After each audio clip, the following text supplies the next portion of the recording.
Welcome back to my channel. Indira Gandhi യൂണിവേഴ്സിറ്റിയുടെ 38ാമത്തെ കോൺവെക്കേഷൻ്റെ details ആണ് കേട്ടോ ഞാൻ പറയുന്നത്. അപ്പോൾ ഞാൻ കോൺവെക്കേഷന് പോവുകയാണ്. ഇഗ്നോയുടെ ആണ് കേട്ടോ. ഇഗ്നോയുടെ 38ാമത്തെ കോൺവെക്കേഷൻ നടക്കുകയാണ് 2025. അപ്പോൾ അങ്ങനെ ഞങ്ങൾക്ക് മെയിൽ വഴി അവർ ഇൻവിറ്റേഷൻ അയച്ചിട്ടുണ്ട്. മെയിൽ വഴി ഇൻവിറ്റേഷൻ അയക്കുന്നവർക്ക് മാത്രമാണ് കോൺവെക്കേഷനിൽ പങ്കെടുക്കാൻ പറ്റുള്ളൂ.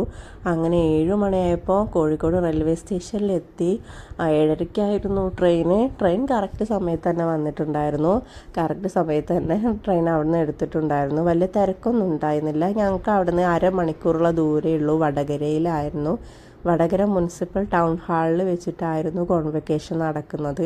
8:30 ആയപ്പോഴാണ് അവർ നമ്മളോട് റിപ്പോർട്ടിംഗ് ടൈം പറഞ്ഞിട്ടുണ്ടായിരുന്നത്. അപ്പോൾ ഡ്രസ്സിന് ഒരു കോഡൊക്കെ ഉണ്ട്. അങ്ങനത്തെ ഡ്രസ്സ് മാത്രമാണ് ഇടാൻ പറ്റുള്ളൂ. വൈറ്റ് കളറ് അല്ലെങ്കിൽ ഓഫ് വൈറ്റ് അല്ലെങ്കിൽ ക്രീം കളർ ഡ്രസ്സാണ് ധരിക്കാൻ പറ്റുക. അത് നമുക്ക് ചുരിദാർ, സൽവാർ, സാരി, ഇന്ത്യൻ ഡ്രസ്സ് നമുക്ക് ധരിക്കാൻ പറ്റും കേട്ടോ. അപ്പോൾ ഇങ്ങനെ വൈറ്റ്, പ്യുവർ വൈറ്റ് വേണോ, പ്രിൻറ്റുകളും കാര്യങ്ങളൊന്നും പറ്റൂല, അങ്ങനെ ഒരുപാട് ആളുകൾക്ക് സംശയം ഉണ്ടാവും. അപ്പോൾ പ്രിൻറ്റും കാര്യങ്ങളൊക്കെ ഉള്ളതൊക്കെ ഇടാൻ പറ്റും. ഇപ്പോൾ വൈറ്റിലൊരു റെഡ് കളർ പൂക്കൾ, എന്താ പറയുക, ബ്ലൂ കളർ പൂക്കൾ, അങ്ങനെയൊക്കെയുള്ള ഡ്രസ്സൊക്കെ നമുക്ക് ധരിക്കാൻ പറ്റും കേട്ടോ. വൈറ്റ് ഫുൾ പ്ലെയിൻ വേണമെന്നുള്ള നിർബന്ധവും കാര്യങ്ങളൊന്നുമില്ല. അപ്പോൾ ഷാളൊക്കെ ഇപ്പോൾ വേറൊരു കളറായെന്ന് വെച്ചിട്ടും കുഴപ്പമൊന്നുമില്ല.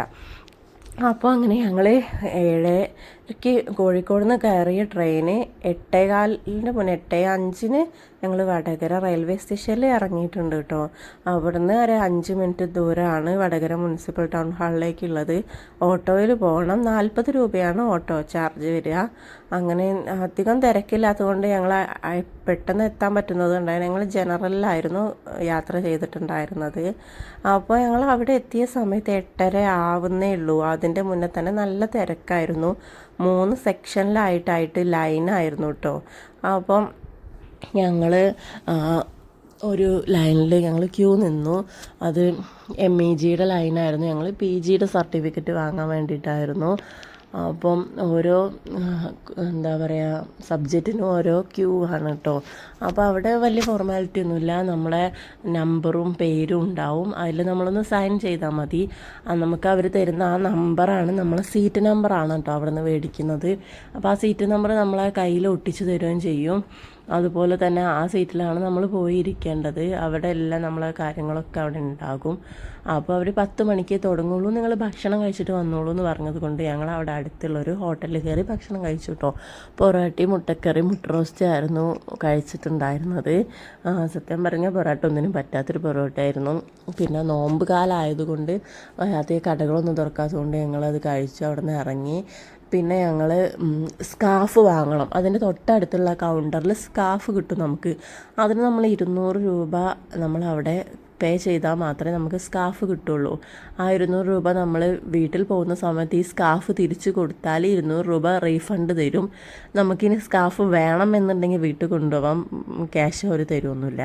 തിരിച്ചു കൊടുക്കുന്നവർക്ക് മാത്രമേ അവർ റീഫണ്ട് ഉണ്ടാവുള്ളൂ. അപ്പം ഞങ്ങൾ 200 രൂപയൊക്കെ അടച്ചതിൻ്റെ ശേഷം ഞങ്ങൾ സ്കാർഫ് വാങ്ങി അത് ഇടാനുള്ള ശ്രമത്തിലായിരുന്നു. അപ്പം സത്യം പറഞ്ഞാൽ സ്കാർഫ് ഞങ്ങൾക്ക് ഇഷ്ടപ്പെട്ടിട്ടൊന്നുമില്ലായിരുന്നു ഇങ്ങനൊരു സ്കാർഫ് കേട്ടോ. പിന്നെ എന്തായാലും ഞങ്ങൾ ഒക്കെ സെറ്റാക്കി. അവർ പിന്നൊന്നും തരില്ല കേട്ടോ. നമ്മൾ പിന്നും കാര്യങ്ങളും ഇത് കുത്താളിലൊക്കെ നമ്മൾ തന്നെ കൊണ്ടുപോകണം. അപ്പോൾ പിന്നെ നമ്മളൊക്കെ രജിസ്റ്ററൊക്കെ ചെയ്ത് കഴിഞ്ഞതിൻ്റെ ശേഷം ഇപ്പോൾ തന്നെ സമയം 10 മണിയൊക്കെ കഴിഞ്ഞു. പക്ഷേ പരിപാടിയൊന്നും തുടങ്ങിയിട്ടില്ല. അവർ 8:30 ആകുമ്പോൾ റിപ്പോർട്ടിംഗ് ടൈമാണ്, നേരത്തെ വരണം എന്നൊക്കെ പറഞ്ഞ് ഞങ്ങൾ നല്ല ധൃതി കൂട്ടി വീട്ടിൽ നിന്നൊക്കെ ഇറങ്ങിയതായിരുന്നു. അവിടെ എത്തിയപ്പോൾ 10 മണിയായിട്ടും കുട്ടികൾ വരുന്നുണ്ടായിരുന്നു റിപ്പോർട്ട് ചെയ്യാൻ വേണ്ടിയിട്ട്.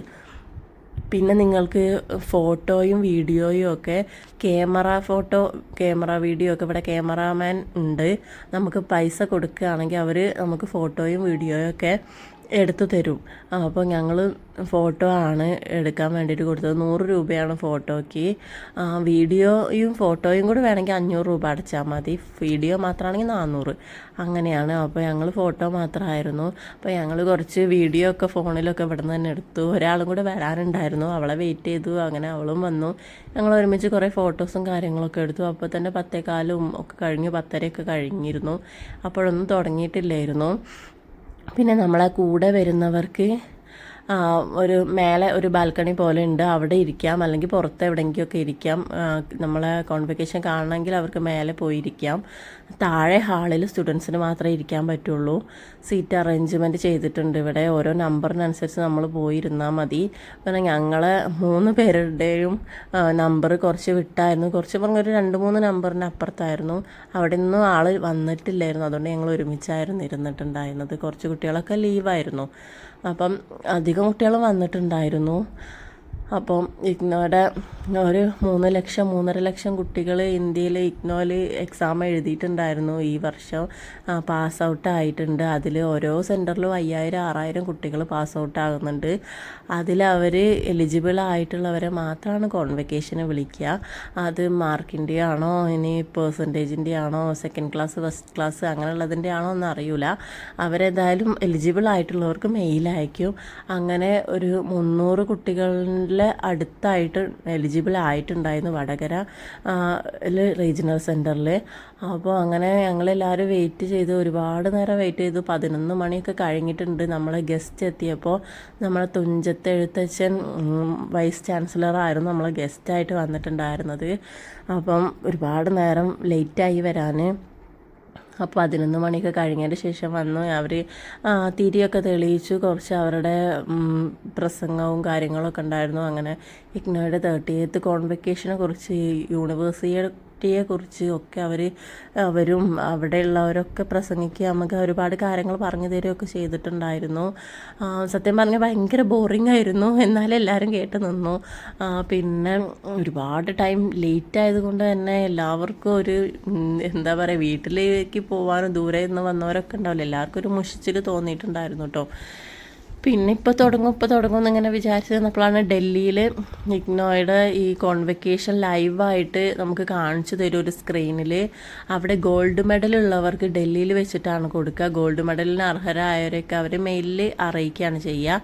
അങ്ങനെ ഡൽഹിയിൽ ഗോൾഡ് മെഡലിന് അർഹരായവരെയൊക്കെ കൊടുക്കുന്നതൊക്കെ നമുക്ക് കുറച്ച് നേരം കാണിച്ചു തരും. ഒരു 10-20 മിനിറ്റോളം അത് കണ്ടിരുന്നു. അതിന് ശേഷം ആയിരുന്നു ഇവരുടെ പ്രസംഗവും കാര്യമൊക്കെ. അപ്പോൾ അവിടെ ഡൽഹിയിൽ നമ്മളെ ദേശീയ ഗാനമൊക്കെ ഇങ്ങനെ ചൊല്ലുന്നുണ്ടായിരുന്നു. അതിനൊക്കെ നമ്മൾ എണീറ്റ് നിന്നു. പ്രാർത്ഥനയ്ക്കൊക്കെ നമ്മളെല്ലാവരും എണീറ്റ് നിന്ന് അതൊക്കെ കഴിഞ്ഞ് എൻ്റെ ശേഷം പിന്നെ അവർ കുറച്ചൊക്കെ പ്രസംഗം കാര്യമൊക്കെ പറഞ്ഞു തന്നു. പിന്നെ അവർ നമുക്ക് ഡൽഹിയിലുള്ള കുറേ പിന്നെയും ഇങ്ങനെ കാണിച്ചു തന്നു. 12 മണി വരെ ഇതിങ്ങനെ കണ്ടുകൊണ്ടിരിക്കുകയായിരുന്നു. സത്യം പറഞ്ഞാൽ ഭയങ്കര ബോറടിച്ച് ഞങ്ങൾ കുറേ നേരം പുറത്തൊക്കെ പോയി നിന്നു. വെള്ളമൊക്കെ കുടിച്ചിട്ട് വന്നു, സ്നാക്സൊക്കെ കഴിച്ചിട്ട് വന്നു. എന്നിട്ടൊന്നും തുടങ്ങിയിട്ടുണ്ടായിരുന്നില്ല. 12 മണിയായപ്പം ഗസ്റ്റൊക്കെ വേറെ സീറ്റിലേക്ക് മാറി, അവരൊന്ന് റെസ്റ്റ് എടുത്തു.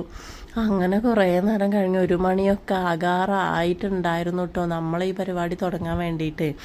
എല്ലാവരും വെയിറ്റ് ചെയ്യുകയാണ് നമുക്ക് സർട്ടിഫിക്കറ്റ് കിട്ടാൻ വേണ്ടിയിട്ട്. അപ്പം അങ്ങനെ 1 മണിയൊക്കെ ആയപ്പോഴത്തേക്ക് അവർ നമ്പർ അനുസരിച്ച് എല്ലാവരും വേഗം ചെന്ന് ഇങ്ങനെ നമ്മളെ സർട്ടിഫിക്കറ്റ് വാങ്ങാൻ തുടങ്ങിയിട്ടോ. അപ്പം വലിയ കട്ടിയൊന്നും ഇല്ലാത്തൊരു സർട്ടിഫിക്കറ്റാണ്, നമുക്കൊരു കവറിലിട്ടിട്ടാണ് അവർ തരിക കേട്ടോ. അപ്പോൾ അങ്ങനെ ഞങ്ങളിങ്ങനെ വെയിറ്റ് ചെയ്തുകൊണ്ടിരിക്കുകയാണ്. അപ്പം നമ്മളെ ഫോട്ടോ എടുക്കാനുള്ള ക്യാമറക്കാരൊക്കെ അവിടെ മുന്നിൽ തന്നെ ഉണ്ടായിരുന്നു കേട്ടോ. അപ്പം അങ്ങനെ എൻ്റേതും ആയി. അപ്പം ഞാനും സന്തോഷത്തോടെ വാങ്ങി. അങ്ങനെ വാങ്ങിക്കഴിഞ്ഞ് ഞങ്ങൾ പുറത്തെത്തിയപ്പോൾ കുറച്ച് ഫോട്ടോഷൂട്ടും വീഡിയോയും കാര്യങ്ങളൊക്കെ ചെയ്യാമെന്ന് വിചാരിച്ചു കേട്ടോ. അപ്പം സത്യം പറഞ്ഞാൽ ഞങ്ങൾക്ക് ഭയങ്കര സന്തോഷം പറഞ്ഞറിയിക്കാൻ പറ്റാത്തതാണ്. കാരണം ഈ ഒരു നിമിഷം ഭയങ്കര ഒരു പ്രൗഡ് മൊമെൻ്റാണ് നമ്മളെ ജീവിതത്തിൽ. നമുക്കത് കിട്ടുമ്പോൾ മാത്രമേ നമുക്കത് മനസ്സിലാക്കാൻ പറ്റുള്ളൂ. ഞങ്ങൾ ഇന്നലെ അത് മനസ്സിലാക്കി. അപ്പം ദൈവാനുഗ്രഹം കൊണ്ട് ഞങ്ങൾ കോൺവെക്കേഷനൊക്കെ ഇൻവൈറ്റ് ചെയ്തു.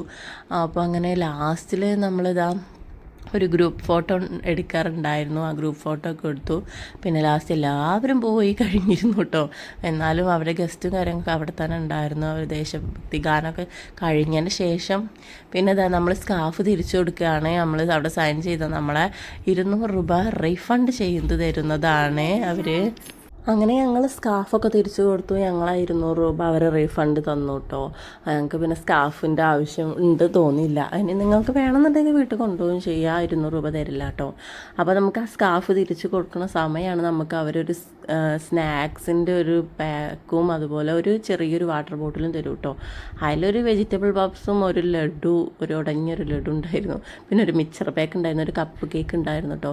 ഇതവർ നമ്മൾ ആ ഹോളിൽ ഇരിക്കുന്ന ആ സമയത്ത് നമുക്ക് തരുകയാണെങ്കിൽ ഒരു വിശപ്പ് മാറാൻ ഒരു സമാധാനം ഉണ്ടായിരുന്നു. ആ സമയത്ത് അവർ നമുക്കൊന്നും തന്നിട്ടുണ്ടായിരുന്നില്ല. അതുപോലെ തന്നെ ഞങ്ങൾ വിശന്നിരിക്കുകയായിരുന്നു. ഒരു തുള്ളി വെള്ളം പോലും അവർ തന്നിട്ടുണ്ടായിരുന്നില്ല. ഞങ്ങൾ ആ ഹോളിൽ നിന്ന് 2-3 പ്രാവശ്യം ഇറങ്ങിപ്പോയിട്ട് വെള്ളമൊക്കെ വാങ്ങി വന്ന് കുടിച്ച് അങ്ങനെ കുറച്ച് റെസ്റ്റൊക്കെ എടുത്തതായിരുന്നു കേട്ടോ.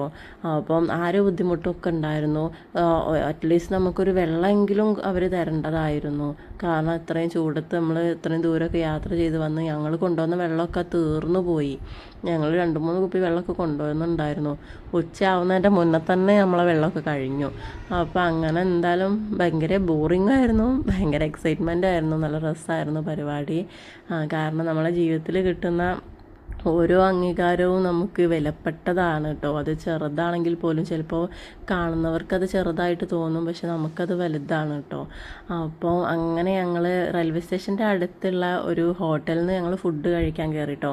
കഴിക്കുമ്പോൾ എങ്ങനെ ഉണ്ടാവുമെന്നൊന്നും പറയാൻ പറ്റില്ലായിരുന്നു, നല്ലതാണോന്നും അറിയില്ലല്ലോ. അപ്പോൾ പക്ഷെ അവിടെ കയറിയപ്പോൾ നല്ല ബിരിയാണീൻ്റെ നല്ല സ്മെല്ലുണ്ടായിരുന്നു. അപ്പോൾ തന്നെ നല്ല അടിപൊളിയാന്ന് തോന്നി.